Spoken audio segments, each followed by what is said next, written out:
Welcome to the Salmon Runs YouTube. Enjoy the video. You start by preparing both machines.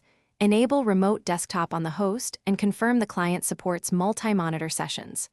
Once done, open the Remote Desktop Connection app, MSDSC. Make sure network level authentication is allowed, and on the Display tab select, use All My Monitors for the remote session. Then click Connect. This tells RDP to negotiate multiple monitor coordinates instead of spanning one large desktop. That matters because it preserves each monitor's resolution and taskbar behavior.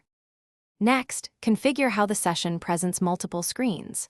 Use the /multimin option, type MSDSC/multimin, or use the Remote Desktop app toggle, because it preserves each monitor's native resolution and independent taskbars, unlike SPAN.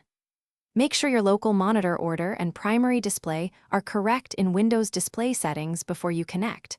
RDP inherits that arrangement. Then set color depth and experience options in the client to balance quality versus bandwidth. And if you need specific scale, finish by reconnecting so all display settings take effect. Then open display settings inside the remote session to confirm monitor order and scaling. If a monitor is missing, disconnect and relaunch MSDSC with /multimin, update the remote desktop client, and verify the host's group policy hasn't limited multi-monitor use. Make sure the host has up-to-date display drivers and, if using remote desktop services, that the server supports multi-monitor sessions. A key troubleshooting tip: always test after updating the client and server. Most failures come from version mismatches.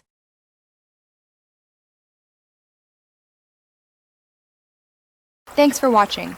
Consider subscribing if we helped you.